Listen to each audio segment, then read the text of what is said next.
സർവശക്തനായ ദൈവത്തിൻ്റെ അതിപരിശുദ്ധ നാമം അതിയായി മഹത്വപ്പെടുമാറാകട്ടെ.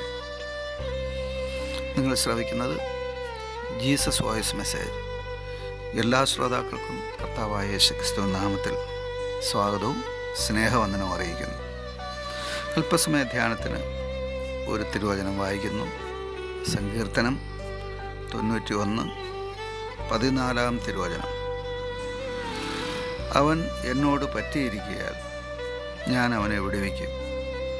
അവൻ എൻ്റെ നാമത്തെ അറിയുകയാൽ ഞാൻ അവനെ ഉയർത്തും.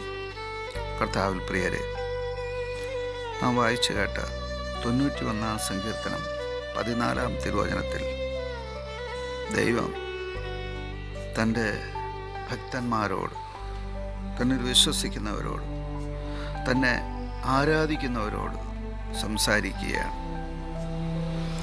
ഇവിടെ ദൈവം പറയുകയാണ്, മനുഷ്യൻ ദൈവത്തോട് ചേർന്നിരുന്നാൽ അവൻ നേരിടുന്ന എല്ലാ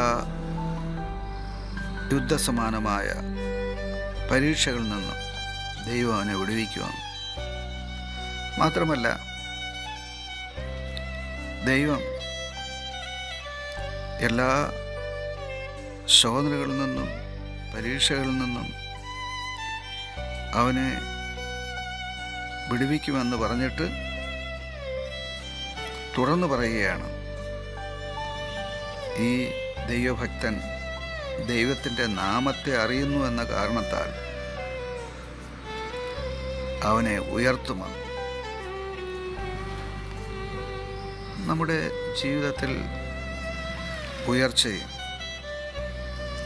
അതുപോലെ നാം ആയിരിക്കുന്ന പരീക്ഷകളിൽ നിന്നുള്ള വിടുതലും,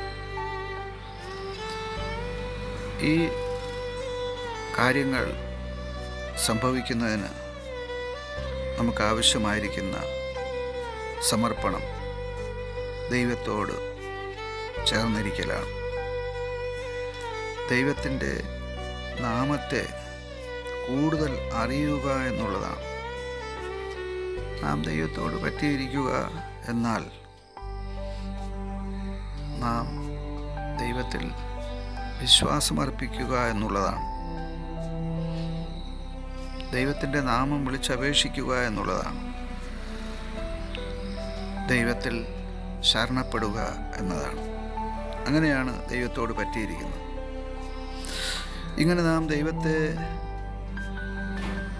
വിശ്വസിക്കുമ്പോൾ ദൈവം നമ്മെ ഉയർത്തുവാൻ, നമ്മെ രക്ഷിക്കുവാൻ, വിടുവിക്കുവാൻ ഇടയാകുമെന്നാണ് ഇവിടെ വചനം പറയുന്നത്. തിരുവചനം പഠിച്ചാൽ മനസ്സിലാകുന്നത്, നമ്മുടെ പൂർവ്വപിതാക്കന്മാർ അബ്രഹാം, ഇസഹാക്ക്, യാക്കോബ്, ഇസ്രായേൽ, ഇവരെല്ലാം ദൈവത്തോട് പറ്റിയിരിക്കുവാൻ പരിശ്രമിച്ചവരാണ്. അവർ ദൈവത്തോട് ചേർന്നിരിക്കുവാൻ അവർ അവരെ തന്നെ സമർപ്പിച്ചപ്പോൾ അനവധിയായ അവരുടെ ശത്രുക്കളിൽ നിന്ന് ദൈവം അവരെ വിടുവിക്കുവാനിടയായി. മാത്രമല്ല, അവരെ ദൈവം ഉയർത്തുവാനും ഇടയായി. ഇത് നമുക്ക് ദൃഷ്ടാന്തത്തിനായി എഴുതിയിരിക്കുകയാണ്. നമ്മുടെ പൂർവ്വപിതാക്കന്മാരെ പോലെ നാം പ്രാർത്ഥനയിൽ, ആരാധനയിൽ, വിശ്വാസത്തിൽ, പ്രത്യാശയിൽ, ദൈവസ്നേഹത്തിൽ ഇങ്ങനെ ദൈവത്തോട് ചേർന്നിരിക്കുമ്പോൾ ദൈവം നമ്മെ വരുവാനിരിക്കുന്ന ശത്രുവായ പിശാചിൻ്റെ അഥവാ സാത്താൻ്റെ എല്ലാ അനർത്ഥങ്ങളിൽ നിന്നും നമ്മെ വിടുവിക്കുവാനിടയാകും.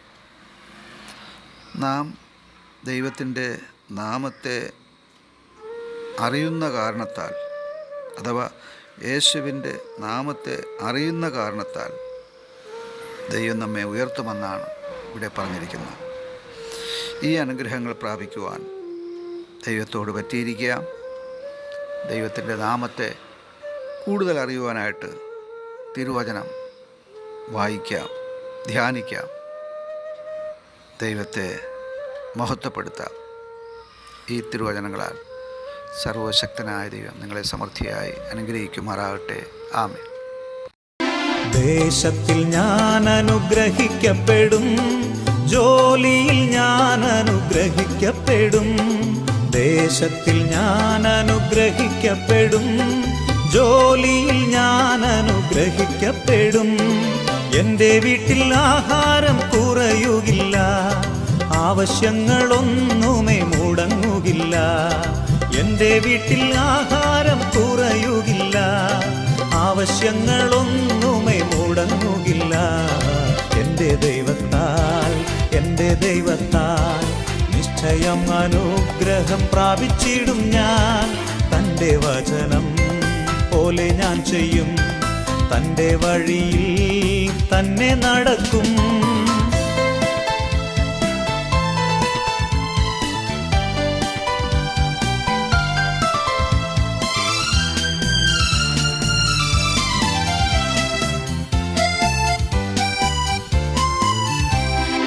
എന്നെ എതിർക്കുന്ന ശത്രുക്കളെല്ലാം ഛിന്ന ഭിന്നമായി പോകും എൻ്റെ ദൈവത്താൽ.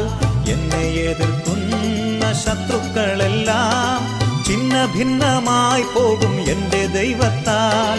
എൻ്റെ ആരോഗ്യം ദൈവദാനമല്ലോ, എൻ ശരീരവും അനുഗ്രഹിക്കപ്പെടും. എൻ്റെ ആരോഗ്യം ദൈവദാനമല്ലോ, എൻ ശരീരവും അനുഗ്രഹിക്കപ്പെടും. എൻ്റെ ദൈവത്താൽ നിശ്ചയം അനുഗ്രഹം പ്രാപിച്ചിടും ഞാൻ. തൻ്റെ വചനം പോലെ ഞാൻ ചെയ്യും, തൻ്റെ വഴിയിൽ തന്നെ നടക്കും.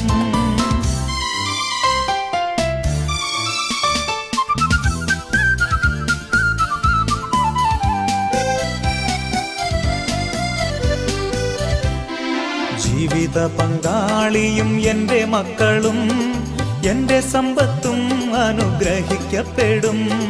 ജീവിത പങ്കാളിയും എൻ്റെ മക്കളും എൻ്റെ സമ്പത്തും അനുഗ്രഹിക്കപ്പെടും. എൻ്റെ നന്മയ്ക്കായി അവൻ സമൃദ്ധി നൽകും, എന്നെ വിശുദ്ധ ജനമാക്കിടും താൻ. എൻ്റെ നന്മയ്ക്കായി അവൻ സമൃദ്ധി നൽകും, എന്നെ വിശുദ്ധ ജനമാക്കിടും താൻ. എൻ്റെ ദൈവത്താൽ നിശ്ചയം അനുഗ്രഹം പ്രാപിച്ചിടും ഞാൻ.